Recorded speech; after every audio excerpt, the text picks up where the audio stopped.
Une enseigne d'une masse de 20 kg est suspendue par un câble et une tige métallique horizontale à un mur. On nous demande de déterminer la valeur de la résultante des forces et de calculer les différentes forces appliquées à l'enseigne. Commençons par analyser la situation. L'enseigne reste immobile. Elle est donc au repos. Comme elle est au repos, nous savons que la résultante des forces appliquées à notre enseigne est égale à 0. Déterminons maintenant les différentes forces appliquées à l'enseigne. Nous savons que cette dernière a une masse de 20 kg.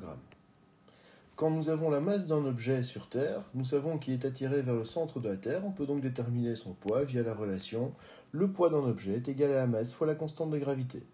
La gravité valant 10 newtons par kilogramme, nous pouvons dire que le poids de l'enseigne est de 200 newtons. Nous pouvons maintenant le représenter. Donc nous avons le poids dirigé verticalement vers le centre de la Terre et il vaut 200 newtons. Puisque nous sommes au repos, nous savons que le vecteur poids doit être annulé. Puisque nous avons sur la direction verticale 200 newtons vers le centre de la Terre, pour l'annuler, nous restons sur la direction verticale et nous devons exercer une force opposée au poids, valant également 200 newtons. Pour le moment, cette force inconnue, nous allons l'appeler moins G. Et elle vaut 200 newtons. Essayons maintenant de comprendre ce qui pourrait exercer ces 200 newtons verticalement vers le haut. Ces 200 newtons servent à retenir notre enseigne. Et ici, l'objet allant vers le haut et retenant l'enseigne, c'est la corde. On peut donc conclure que cette force de 200 newtons n'est pas réellement une force, mais une composante de la force exercée par la corde sur l'enseigne pour la maintenir en place. La force exercée par la corde sur l'enseigne, que nous allons nommer tension, est donc située dans la direction de la corde et nous allons pouvoir la représenter de la manière suivante. Nous avons donc représenté ici la tension. Ce moins G est donc la composante verticale de la tension que nous allons nommer TY. S'il y a une composante verticale, il doit également y avoir une composante horizontale que nous allons nommer TX et que nous pouvons représenter de la manière suivante. Notre tension s'est donc décomposée en Tx et en Ty. Le poids est annulé par la composante verticale de la tension, donc par Ty. En revanche, Tx n'est pas encore annulé. Pour pouvoir annuler Tx, nous devons représenter une force de même direction, de même intensité, mais de sens contraire. Ici, nous pouvons représenter moins Tx. Alors cette force est la force de résistance exercée par la barre sur l'enseigne. La corde fait que la barre pousse sur le mur vient pousser sur la barre, cette force est répercutée le long de la barre et donc on la retrouve comme représentée ici, Fr. Nous allons maintenant nous consacrer à déterminer l'intensité des différentes forces. Nous connaissons la valeur du poids, 200 newtons, mais nous ne connaissons pas la valeur de la tension ni de la force de résistance. Nous observons la présence d'un triangle rectangle que nous allons nommer le triangle rectangle objet, puisqu'il est constitué de notre corde, d'une partie du mur, ainsi que de la barre métallique. On constate que dans l'axe ou dans la direction de ces différents objets, nous retrouvons des forces, ou des composantes, la tension et Tx. Nous pouvons mettre la projection de Ty à cet endroit-ci, et donc nous avons Ty'. On remarque maintenant un triangle force composé de la tension, de Ty et de Tx.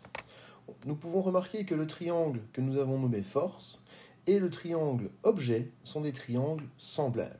Les rapports des côtés équivalents de ces triangles sont donc identiques. Ça signifie que ce côté-ci sur ce côté-ci sera égal à ce côté sur ce côté. Notons ce rapport. 40 cm sur 80 cm est égal à Ty' sur Tx. Nous savons que Ty' c'est 200. Donc 40 divisé par 80, ça nous fait 0,5. 0,5 est égal à 200 sur Tx. On va donc trouver que Tx est égal à 200 sur 0,5. Nous trouvons comme valeur pour Tx 400 newtons. Et nous savons que Tx est égal à Fr. Nous venons donc de trouver l'intensité de Fr. Fr vaut donc également 400 newtons.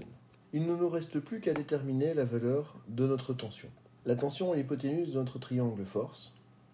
Nous allons donc devoir déterminer l'hypoténuse de notre triangle objet. Pour ce faire, nous allons utiliser le principe de Pythagore. Notre hypoténuse, la taille de la corde, est donc égale à 40 au carré plus 80 au carré, le tout à la racine au carré. La corde fait donc 89,44 cm.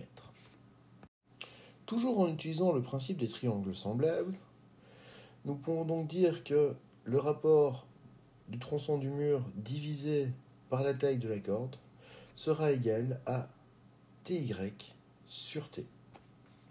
Notre rapport s'exprime donc comme étant 40 cm divisé par 89,44 cm est égal à Ty sur T.